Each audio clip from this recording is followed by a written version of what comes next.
നമസ്കാരം. കാവൽ നിൽക്കുന്ന പോലീസുകാരുടെ കണ്ണു വെട്ടിച്ച് അർദ്ധരാത്രി വീട് വിട്ടിറങ്ങുക. താടി വളർത്തി പത്താന്റെ വേഷം ധരിച്ച് കൽക്കത്തയിലെ വീട്ടിൽ നിന്നിറങ്ങി പോലീസിന് പിടികൊടുക്കാതെ ജർമ്മനിയിൽ പോയി ലോകം വിറപ്പിച്ചുകൊണ്ടിരിക്കുന്ന ഹിറ്റ്ലറെ നേരിട്ട് കണ്ട് ഹസ്തദാനം നടത്തി ഇന്ത്യക്ക് സ്വാതന്ത്ര്യം ലഭിക്കാൻ സഹായം അഭ്യർത്ഥിക്കുക. അവസാന വൈകന്യ ഭടന്മാരെ നയിച്ചുകൊണ്ട് ഇന്ത്യൻ മണ്ണിൽ ബ്രിട്ടീഷുകാർക്കെതിരെ യുദ്ധം നയിക്കുക. സഖ്യരാഷ്ട്രമായ ജപ്പാൻ ഹിരോഷിമയിലും നാഗസാക്കിയിലും അമേരിക്കൻ ബോംബാക്രമണത്തിൽ തകർന്നുപോയപ്പോൾ അമേരിക്കൻ ബ്രിട്ടീഷ് പട്ടാളത്തിന്റെ പിടിയിൽപ്പെടാതെ രക്ഷപ്പെടുക. വിമാനാപകടത്തിൽ മരിച്ചു എന്ന കഥ പ്രചരിപ്പിക്കുക. അവസാനം ഇന്ത്യയിലെത്തി ആരോരും അറിയാതെ ജീവിക്കുക. നേതാജി സുഭാഷ് ചന്ദ്രബോസിന്റെ ജീവിതത്തിൽ ഇത്തരം സംഭവങ്ങൾ ധാരാളമുണ്ട്. ഓർക്കുമ്പോൾ സിരകളിൽ രക്തം തിളയ്ക്കുന്ന, മനസ്സിൽ ആരാധനയുടെ ഒരുതരം ഉന്മാദം പടർന്നു കയറുന്നത്ര ആവേശോജ്വലനായ നേതാവ് സുഭാഷ് ചന്ദ്രബോസ്. അദ്ദേഹം കൽക്കത്തയിലെ വീട്ടുതടങ്കലിൽ നിന്ന് 1941 ജനുവരി 16 അർദ്ധരാത്രി രക്ഷപ്പെട്ട് യൂറോപ്പിലെത്തിയ കഥയാണ് ഇവിടെ പറയുന്നത്. സുഭാഷ് വീട്ടുതടങ്കലിൽ നിന്ന് രക്ഷപ്പെട്ടു എന്നൊരു വരിയെ നാം പാഠപുസ്തകങ്ങളിൽ നിന്ന് പഠിച്ചിട്ടുണ്ടാവുകയുള്ളൂ. എന്നാൽ അത്യന്തം അപകടകരമായതും ഏതു നിമിഷവും ജീവൻ നഷ്ടപ്പെടാൻ പോലും സാധ്യതയുള്ളതുമായ മാസങ്ങൾ നീണ്ട ഒരു ഭഗീരഥ പ്രയത്നമായിരുന്നു മഹാനിഷ്ക്രമൺ എന്ന് ബംഗാളിയിൽ പറയുന്ന ഗ്രേറ്റ് എസ്കേപ്പ് എന്ന മഹത്തായ രക്ഷപ്പെടൽ. ബ്രിട്ടീഷുകാരുടെ ഇന്ത്യയിലെ ഒന്നാമത്തെ ശത്രു നേതാജി സുഭാഷ് ചന്ദ്രബോസ് ലണ്ടനിൽ ICS പരീക്ഷയിൽ 4ാം റാങ്ക് വാങ്ങി ജയിച്ചിട്ടും ഉന്നത ജോലിയുടെ സൗഭാഗ്യം അനുഭവിക്കലല്ല, പിറന്ന നാടിൻ്റെ സ്വാതന്ത്ര്യമാണ് പരമപ്രധാനമെന്ന തിരിച്ചറിവോടെ 1921 ICS രാജിവെച്ച് ഇന്ത്യൻ നാഷണൽ കോൺഗ്രസ് പ്രവർത്തിച്ചു തുടങ്ങി. 1938 കോൺഗ്രസിന്റെ പ്രസിഡന്റായി. ഇന്ത്യക്കാരെ ക്രൂരമായി ചൂഷണം ചെയ്യുന്ന, കിരാതമായി ശിക്ഷിക്കുന്ന ബ്രിട്ടീഷുകാരോട് അഹിംസയല്ല, ഇന്ത്യ വിടാൻ അന്ത്യശാസനമാണ് നൽകേണ്ടത് എന്ന് പ്രഖ്യാപിച്ച ധീരൻ. ഗാന്ധിജി എതിർത്തിട്ടും മത്സരത്തിലൂടെ രണ്ടാമതും ഇന്ത്യൻ നാഷണൽ കോൺഗ്രസിന്റെ പ്രസിഡന്റായ മഹത് വ്യക്തിത്വം. ഗാന്ധിപക്ഷം ഒന്നടങ്കം നിസ്സഹകരിച്ചപ്പോൾ കോൺഗ്രസ് പ്രസിഡന്റ് സ്ഥാനം രാജിവെച്ച് ഫോർവേഡ് ബ്ലോക്ക് സ്ഥാപിച്ച നേതാവ്. കൽക്കത്തയിലെ വീട്ടിൽ നിന്നിറങ്ങി ഗോമോ സ്റ്റേഷനിൽ നിന്ന് പെഷവാറിലേക്ക് പോകുന്നത് വരെയുള്ള സൂക്ഷ്മ വിവരണമാണ് ഈ വീഡിയോയിൽ പറയുന്നത്. ബാക്കി ഭാഗം വരും വീഡിയോകളിൽ പറയും. ജനലക്ഷങ്ങളെ ആവേശഭരിതരാക്കുന്ന പ്രസംഗവും തിളങ്ങുന്ന ധിഷണയുമുള്ള സുഭാഷ് ചന്ദ്രബോസിനെ 11 തവണയാണ് ബ്രിട്ടീഷുകാർ ജയിലിലടച്ച് ക്രൂരമായി പീഡിപ്പിച്ചത്. 1940 രണ്ടാം ലോകയുദ്ധം കൊടുമ്പിരിക്കൊള്ളുന്ന കാലം. സുഭാഷ് ജയിലിലായിരുന്നു. ബ്രിട്ടനെതിരെ ആഞ്ഞടിക്കേണ്ട ഉചിതമായ സമയമാണെന്ന് അദ്ദേഹം മനസ്സിലാക്കി.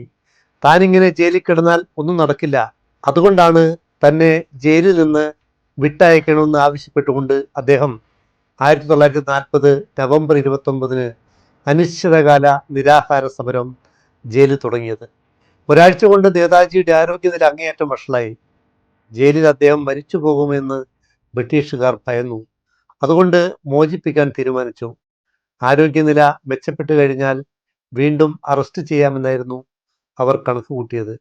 2 രാജ്യദ്രോഹ കുറ്റങ്ങളാണ് ആ സമയത്ത് നേതാജിക്കെതിരെ ഉണ്ടായിരുന്നത്.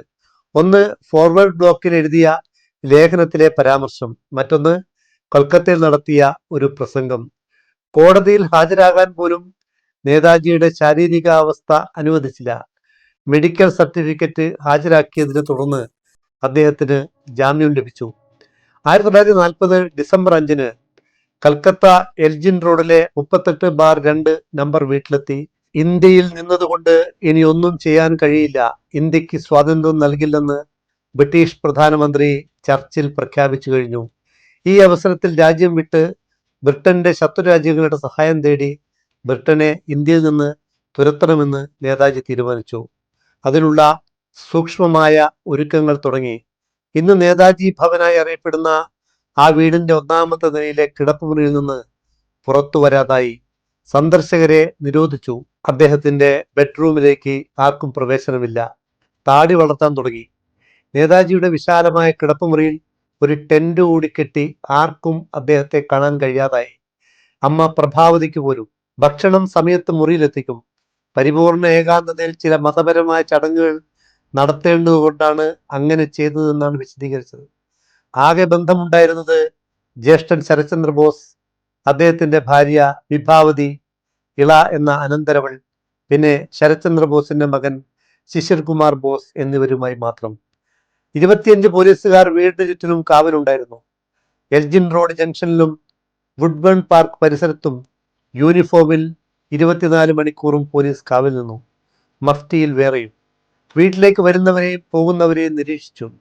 നേതാജിയുടെ കുടുംബത്തിനകത്ത് തന്നെ ചില ചാരന്മാരെ ബ്രിട്ടീഷ് പോലീസുകാർ കണ്ടെത്തിയിരുന്നു.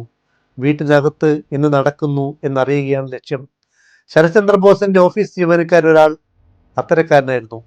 വിശാലമായ ബ്രിട്ടീഷ് സാമ്രാജ്യത്തിൽ നിന്ന് പുറത്തെത്തുക എളുപ്പമല്ല. രക്ഷപ്പെടൽ പാളിയാൽ ജീവനോടെയോ അല്ലാതെയോ പിടികൂടും. എന്ത് വില കൊടുത്തും രക്ഷപ്പെടണമെന്ന് നേതാജി തീരുമാനിച്ചു. എൻ്റെ നാട്ടിലെ ജനതയ്ക്ക് സ്വാതന്ത്ര്യം വാങ്ങിക്കൊടുക്കണം. എല്ലാ പദ്ധതികളും അദ്ദേഹം തയ്യാറാക്കി. ശരത്ചന്ദ്ര ബോസിന്റെ മൂത്ത മകൻ അശോക് നാഥ് ബോസ് ധാൻബാദിലാണ് ജോലി ചെയ്യുന്നത്. ഭാര്യയോടൊപ്പം അവിടെയാണ് താമസിക്കുന്നത്. ഡിസംബർ 19 അശോക് നാഥിന് അമ്മ വിഭാവതിയുടെ കത്ത് ലഭിച്ചു. അത്യാവശ്യമായ ചില കുടുംബകാര്യങ്ങൾ ചർച്ച ചെയ്യാൻ വേണ്ടി വീട്ടിൽ വരണം. ഡിസംബർ 21 അശോക് എൽജിൻ റോഡിലെ വീട്ടിലെത്തി. നേതാജി അശോകിനെ കിടപ്പുമുറിയിലേക്ക് പിടിപ്പിച്ചു. 200-250 കിലോമീറ്റർ ദൂരം അധികം എവിടെയും നിർത്താതെ കാർ ഓടിച്ചു പോകാൻ നിനക്ക് കഴിയുമോ എന്നായിരുന്നു ആദ്യ ചോദ്യം. കഴിയും എന്ന് പറഞ്ഞപ്പോൾ എങ്കിൽ ഒരു കാർ യാത്രയ്ക്ക് വേണ്ടി തയ്യാറാവണം എന്ന് പറഞ്ഞു. മറ്റ് വിശദാംശങ്ങൾ അടുത്ത ദിവസം വൈകുന്നേരം പറയാമെന്നു പറഞ്ഞു. അപ്പോൾ അശോക് ശ്രദ്ധിച്ചൊരു കാര്യം, അമ്മാവൻ താടി വളർത്തി തുടങ്ങിയിരിക്കുന്നു എന്നാണ്. നേതാജിയുടെ വലത്തെ ചെവിയുടെ താഴെ ഒരു വലിയ കാക്കപ്പുള്ളി ഉണ്ടായിരുന്നു. അതിന് 4 ഇഞ്ച് വലിപ്പമുണ്ട്. അത് നേതാജിയെ പെട്ടെന്ന് തിരിച്ചറിയാനുള്ള ഒരു സൂചകമാണ്. അദ്ദേഹത്തിൻ്റെ പാസ്പോർട്ടുകളിലും അത് രേഖപ്പെടുത്തിയിട്ടുണ്ട്. പക്ഷേ അത് ഓപ്പറേറ്റ് ചെയ്തു മാറ്റാൻ വേണ്ടി തിരക്കു പിടിച്ച രാഷ്ട്രീയ ജീവിതത്തിനിടയിലും അദ്ദേഹം ശ്രമിച്ചു. 1939 ആകുമ്പോഴേക്കും ആ കല ഏതാണ്ട് മാഞ്ഞു പോയിരുന്നു. ബ്രിട്ടീഷുകാരുടെ കസ്റ്റഡിയിൽ നിന്ന് ഇന്ത്യയിൽ നിന്ന് തന്നെ രക്ഷപ്പെടാനുള്ള നീക്കം നേതാജി നേരത്തെ തന്നെ ആരംഭിച്ചിരുന്നു എന്നതിൻ്റെ സൂചനയാണത്. കൃത്യമായ പ്ലാനിംഗ് ആയിരുന്നു അദ്ദേഹത്തിൻ്റെത്. താടി വളർത്തിയാൽ ആ കല കാണില്ല എന്ന് മാത്രമല്ല, മുഖത്തിൻ്റെ ഷേപ്പ് തന്നെ മാറും. പറഞ്ഞ പ്രകാരം പിറ്റേന്ന് വൈകുന്നേരം അശോക് നേതാജിയെ കാണാൻ അദ്ദേഹത്തിൻ്റെ മുറിയിൽ ചെന്നു. നേരിട്ട് കാര്യം പറഞ്ഞു. ഞാൻ അടുത്തു തന്നെ വടക്കു പടിഞ്ഞാറൻ ഇന്ത്യയിലേക്ക് ഒരു യാത്ര നടത്തും. രഹസ്യ യാത്രയായിരിക്കും അത്. അത് റോഡ് മാർഗം നടത്താനാണ് ഉദ്ദേശിക്കുന്നത്. കുറച്ചു സമയം ധാൻബാദിൽ, അതായത് അശോക് താമസിക്കുന്ന സ്ഥലത്ത് വിശ്രമിക്കാൻ ഉദ്ദേശിക്കുന്നുണ്ട്. ബരാരിയിലാണ് അശോക് താമസിക്കുന്നത്. അവിടെ കൽക്കരി ഖനിയിലാണ് അദ്ദേഹത്തിന് ജോലി. എപ്പോഴാണ് വരിക എന്ന് അശോക് ചോദിച്ചപ്പോൾ തീയതി തീരുമാനിച്ചിട്ടില്ല, ജനുവരി 15 ശേഷം പ്രതീക്ഷിക്കാം എന്നാണ് പറഞ്ഞത്. മറ്റൊരു കാര്യം പറഞ്ഞത്, ഞാൻ വരുമ്പോൾ മറ്റേതെങ്കിലും അതിഥികളോ അടുത്തതോ അകന്നതോ ആയ ഏതെങ്കിലും ബന്ധുക്കളോ സുഹൃത്തുക്കളോ നിന്റെ ബംഗ്ലാവിലുണ്ടാകരുത് എന്നാണ്. കൽക്കത്തയിൽ വെച്ചോ മറ്റെവിടെയെങ്കിലും വെച്ചോ നേതാജിയെ കണ്ടിട്ടുള്ള വേലക്കാർ ആരെങ്കിലും വീട്ടിലുണ്ടെങ്കിൽ അവർക്ക് ലോങ് ലീവ് കൊടുത്ത് പറഞ്ഞയക്കണം. എല്ലാം സമ്മതിച്ച് ഇളയച്ചൻ്റെ അടുത്തു നിന്ന് പോകുമ്പോൾ ഈ വിവരം മറ്റൊരു ജീവിയോടും പറയില്ല എന്ന് അശോക് സ്വയം പ്രതിജ്ഞയെടുത്തിരുന്നു. തൻ്റെ ഭാര്യയോട് പോലും പറയില്ല. യാത്രയ്ക്ക് വേണ്ട മറ്റു ചില ഒരുക്കങ്ങൾ നടത്തുന്നതായി അശോക് അറിഞ്ഞു. കട്ടിയുള്ള കമ്പിളി കൊണ്ടുള്ള വസ്ത്രങ്ങൾ തയ്പ്പിക്കുന്നുണ്ട്. വടക്കു പടിഞ്ഞാറൻ പ്രദേശത്ത് താമസിക്കുന്ന പത്താന്മാരുടെ വേഷമാണ് തയ്യാറാക്കുന്നത്. ഇതൊക്കെ ചെയ്യുന്നത് അശോകിന്റെ മൂന്നാമത്തെ അനുജൻ ശിശിർ കുമാർ ബോസാണ്. അശോക് ജോലിസ്ഥലത്തേക്ക് തിരികെ പോയി. ഡിസംബർ അവസാനം അമ്മ വിഭാവതി വന്ന് 10 ദിവസം വീട്ടിൽ താമസിച്ചു. നേതാജിയുടെ ഏറ്റവും വിശ്വസ്തയാണ് ഏട്ടത്തിയമ്മ വിഭാവതി. വീട്ടിലെ അന്തരീക്ഷം മനസ്സിലാക്കാനാണ് അവർ വന്നത്. ജനുവരി ആദ്യം അമ്മയെ കൂട്ടിക്കൊണ്ടുപോകാൻ എന്ന ഭാവത്തിൽ ഒരു പെട്ടെന്നുള്ള സന്ദർശനം ശിശിർ കുമാർ ബരാരിയിലേക്ക് നടത്തി. അത് റോഡുകൾ മനസ്സിലാക്കാനും യാത്രാമാർഗം കുറെ കൂടി സുഗമമാക്കാനും വേണ്ടിയായിരുന്നു. 1941 ജനുവരി 16 അർദ്ധരാത്രി ശിശിർ കുമാർ തയ്യാറാക്കി നിർത്തിയ കാറിലേക്ക് നേതാജി കയറി. കുറേ ദിവസങ്ങളായി ശിശിർ കുമാർ രാത്രി 10 മണിക്ക് ശേഷം കാർ സ്റ്റാർട്ട് ചെയ്ത് പുറത്തു പോവുകയും അർദ്ധരാത്രിക്ക് ശേഷം തിരിച്ചു വരികയും ചെയ്യുന്നുണ്ട്. അയാൾ ഇതുവരെ ഒരു രാഷ്ട്രീയ പ്രവർത്തനത്തിലും പങ്കെടുത്തിട്ടില്ല. അതുകൊണ്ട് തന്നെ പോലീസിന് സംശയവുമില്ല. പക്ഷെ അന്ന് മറ്റൊരാൾ കൂടി അച്ഛൻ്റെ ആ വാണ്ടറർ കാറിൽ ഉണ്ടായിരുന്നു. നേതാജി സുഭാഷ് ചന്ദ്രബോസ് ആ കാറാണ് കാണുന്നത്. അവിടെ ഞാൻ സന്ദർശിച്ച ചിത്രവും കാണാം. ആ കാറിൽ നീണ്ട ജുബ്ബയും താടിയുമായി ഒറ്റ നോട്ടത്തിൽ പത്താൻകാരനാണെന്ന് തോന്നിക്കുന്ന ഒരാളുണ്ടായിരുന്നു. അതെ, നേതാജി വേഷം മാറി ആ കാറിൽ കയറിയിരുന്നു. ആരും കാണാതെ 21 വയസ്സുകാരനായ ശിശിർ കുമാർ ബോസ് ഇളയച്ചനെയും കൊണ്ട് ഗ്രാൻഡ് ട്രങ്ക് റോഡിലൂടെ ധാൻബാദ് ലക്ഷ്യമാക്കി കുതിച്ചു. 275 കിലോമീറ്റർ ഉണ്ട് ധാൻബാദിലേക്ക്. ജനുവരി 17 രാവിലെ 7 മണി. അശോകും ഭാര്യയും പ്രഭാത ഭക്ഷണം കഴിക്കാൻ വേണ്ടി ഒരുങ്ങുകയായിരുന്നു. അപ്പോൾ ശിശിർ കാർ ഓടിച്ച് ബംഗ്ലാവിലേക്ക് വന്നു.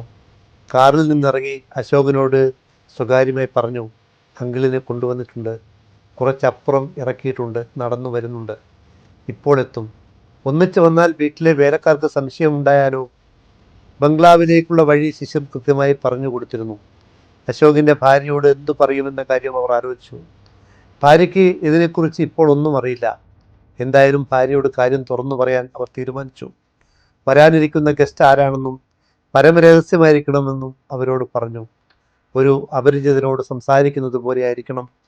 എല്ലാവരും തന്നോട് ബംഗ്ലാവിനകത്ത് സംസാരിക്കേണ്ടത് എന്ന് നേതാജി നേരത്തെ തന്നെ പറഞ്ഞേൽപ്പിച്ചിരുന്നു. കാരണം വേലക്കാർക്ക് സംശയമുണ്ടാവരുത്. അശോകും ശിശിറും അകത്തിരുന്നു. അല്പം കഴിഞ്ഞപ്പോൾ ഒരു വേലക്കാരൻ വന്ന് പറഞ്ഞു, ഒരാൾ കാണാൻ വന്നിട്ടുണ്ട്. വേലക്കാരൻ ഒരു വിസിറ്റിംഗ് കാർഡും കൊണ്ടുവന്നിട്ടുണ്ട്. അതിൽ പേര് Muhammad Ziauddin, travelling inspector, Empire of India Life Assurance Company Limited എന്നാണുള്ളത്. അയാളോട് വരാന്തയിൽ ഇരിക്കാൻ പറയൂ എന്ന് വേലക്കാരനോട് പറഞ്ഞു. ഇപ്പോൾ വരാം എന്ന് പറയാനും പറഞ്ഞു. അശോക് ഉമ്മറത്തേക്ക് ചെന്നു. മാന്യനായ ഒരു പത്താൻകാരനാണെന്ന് ഒറ്റനോട്ടത്തിൽ മനസ്സിലാവും.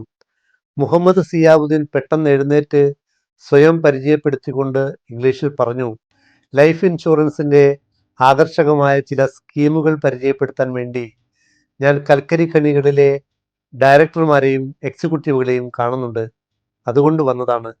കൽക്കരി ഖനിയിലാണ് അശോകന് ജോലിയെന്ന് പറഞ്ഞല്ലോ. അയാൾ സ്കീമുകളുടെ വിശദാംശങ്ങൾ പറയാൻ നോക്കിയപ്പോൾ അശോക് പറഞ്ഞു, ഞാൻ അല്പം തിരക്കിലാണ്, എനിക്കിപ്പോൾ ഓഫീസിലേക്ക് പോകേണ്ടതുണ്ട്, ഒന്നുകിൽ വൈകുന്നേരം വരൂ, അല്ലെങ്കിൽ വിളിക്കൂ എന്ന് പറഞ്ഞു. വന്നയാൾ, അതായത് നേതാജി, പറഞ്ഞു, ഞാൻ വളരെ ദൂരത്തു നിന്ന് വരികയാണ്, എനിക്ക് താമസിക്കാൻ പറ്റിയ സ്ഥലമൊന്നും അടുത്തൊന്നുമില്ല, താങ്കൾ വരുന്നതുവരെ ഞാൻ ഇവിടെ തന്നെ കാത്തിരുന്നോട്ടെ, എനിക്ക് വൈകിട്ടത്തെ ട്രെയിനിന് പോവുകയും വേണം. അങ്ങനെയാവാം എന്നും ജോലി കഴിഞ്ഞ് വന്നതിന് ശേഷം അങ്ങയുടെ ഇൻഷുറൻസ് സ്കീമുകളെ പറ്റി വിശദമായി കേൾക്കാമെന്നും അശോക് പറഞ്ഞു. നിങ്ങൾ സിറ്റിംഗ് റൂമിലേക്ക് ഇരിക്കൂ എന്ന് അതിഥിയോട് പറഞ്ഞു. അദ്ദേഹത്തിന് ചായ കൊടുക്കാൻ വേലക്കാരനോടും പറഞ്ഞു. ആ സമയത്ത് അകത്തുണ്ടായിരുന്ന ശിശിർ പുറത്തേക്ക് വന്നു. വന്നയാളെ ശിശിറിന് അശോക് പരിചയപ്പെടുത്തി. പക്ഷേ ശിശിർ പ്രത്യേക താല്പര്യമൊന്നും കാണിച്ചില്ല. അശോക് ജോലിക്ക് പോകുമ്പോൾ വേലക്കാരനോട് പറഞ്ഞു, അദ്ദേഹത്തിന് വിശ്രമിക്കാൻ ആ അതിഥി റൂം സൗകര്യപ്പെടുത്തി കൊടുക്കൂ, സമയത്തിന് ഉച്ചഭക്ഷണവും കൊടുക്കണം. അശോക് പുറത്തേക്ക് പോയി. ഏതാനും മണിക്കൂറുകൾ കഴിഞ്ഞാണ് തിരിച്ചു വന്നത്. ഭാര്യയും ശിശിരുമൊത്ത് അശോക് ഭക്ഷണം കഴിച്ചു. മുസ്ലിം ആയ വേലക്കാരന് ആഗതനോട് പ്രത്യേക താല്പര്യമുണ്ട് എന്ന് അശോകിനോട് ഭാര്യ പറഞ്ഞു. അദ്ദേഹം ഒരു നോബിൾ മുസ്ലിമാണ് എന്ന് വേലക്കാരന് തോന്നിയത്രേ. ഉച്ചയ്ക്ക് അദ്ദേഹത്തെ കാണാൻ അശോക് പോയില്ല. ഭക്ഷണം കഴിച്ചതിന് ശേഷം നേതാജി അല്പം മയങ്ങിയതായി അറിഞ്ഞു.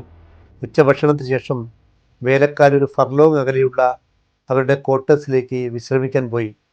അമ്മാവൻ്റെ ആവശ്യമുള്ള വസ്തുക്കളൊന്ന് പരിശോധിച്ച ശേഷം ഒരു പുതപ്പും ഏതാനും ചില ഐറ്റംസും കൂടി അദ്ദേഹത്തിൻ്റെ പെട്ടിയിൽ അശോക് വെച്ചു. അശോക് വീണ്ടും പുറത്തുപോയി. വൈകുന്നേരം വന്നു.